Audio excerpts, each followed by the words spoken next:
if you've been following along on our dog paw care journey, I have an update for you and a new product that you might want to take a look at. So we have been going on a little bit of a journey with Gemma. She has very dry, rough, cracked paws. They are very itchy for her. She's always biting at them, and it also scratches us up when she's playing with us or running her paws along our skin or our clothing. So we're constantly looking for things that are going to help her. We've done videos on some of the other products that I have used before, and I'll link some of those reviews down below. But as a bit of an overview, we're kind of working with two main products right now, and those are the Dandelion Soft Paw Lotion and the Plano Paws Paw Balm. And so these are two products I'm kind of rotating between right now. The Paw Balm is going to be in a stick, which allows me to kind of put on their paws. I use this when I'm seeing a lot of roughness or a lot of cracked paws. I kind of like it because it goes on a little bit thicker, but I do make sure that I'm doing this during our bedtime routine. So when they are going to bed for the night, they're not going to be walking around the house. That's when I'm doing their paw care, which we have videos on.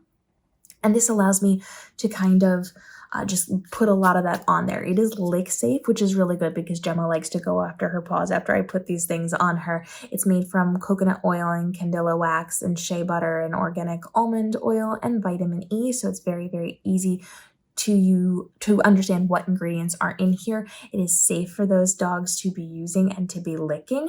And it just comes in different containers. So I actually started off with a trial size, which comes in a little chapstick version of this, which I actually like because this can be used on more than just paws. It can also be used on their noses and some other places if you want. And so this is really nice to like kind of protect them from like sunburns and things like this. That's going to be nice, especially if they have like little dry noses. I'm going to use this one on their noses, but then I have the bigger stick to be using on their paws. It does come off a little cakey sometimes.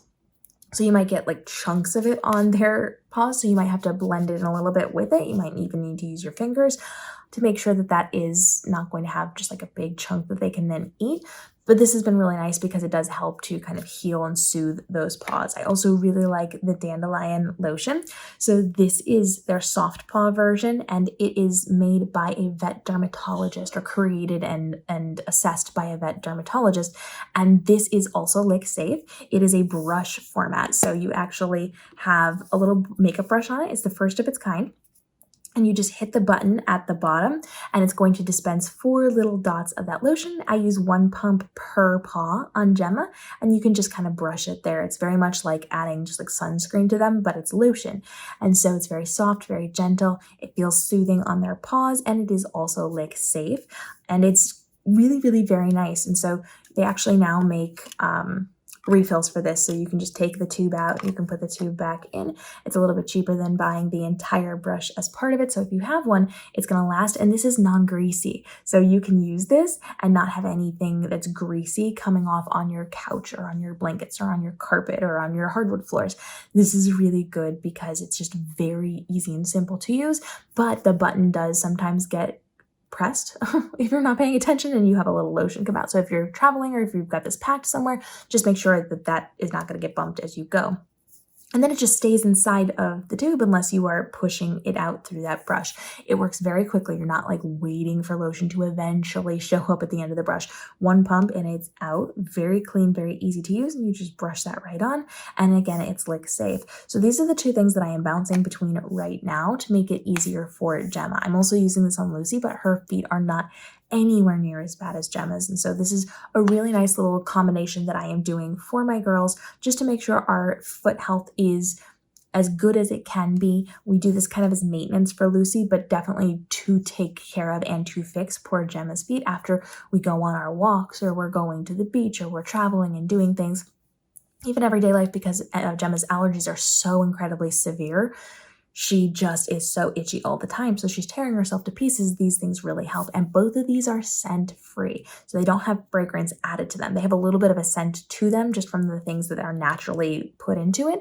But as somebody who's severely allergic to everything under the sun, I am okay with both of these.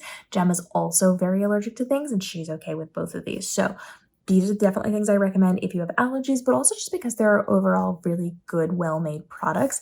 And I think that if I were going to say just one or the other, I would probably go with the Dandelion lotion just because it's more functional to use. And this for sure was done by a vet dermatologist who went through and made sure everything was lick safe and appropriate for them. So I really like this company and what they've done and all the things that they put into creating their products. They got a nice little suite, but this is the only product that I've tried from them. And at some point I'm going to have to try the rest of them. So this is the one I would say you should prioritize, but this is also a really good option for you and might even be better for traveling than this one. So I rotate back and forth so that nothing gets built up on her system or on her paws, so that we have options for this one. And they both kind of work a little bit differently, and I use them at different times for different purposes, depending on if I need a lotion or if I need a little bit more to kind of cover that and soothe what she's got going on in her paws. So you have options here. I'm going to link all these things down below for you. These are definitely things that I have enjoyed trying and I'm going to keep using on my girls. And I'm going to continue the journey of what we can be doing to help babies with itchy little paws, lots of allergies, lots of cracked, dry feet, to make sure that they are as healthy as possible. And follow along for daily videos as we continue to help you review some of these products before you try them, but also help teach you how to document your dog's life through photos and videos, to travel with your dog, to do enrichment with your dog, tools and resources that can help level up your dog's life right here on the channel every single day. So drop your questions and stay tuned, because we've got some really cool guests coming up on the channel. We've already started bringing some of them on. So we're getting your questions answered in all sorts of spaces when it comes to living your best dog parent life. We'll see you in the upcoming episodes.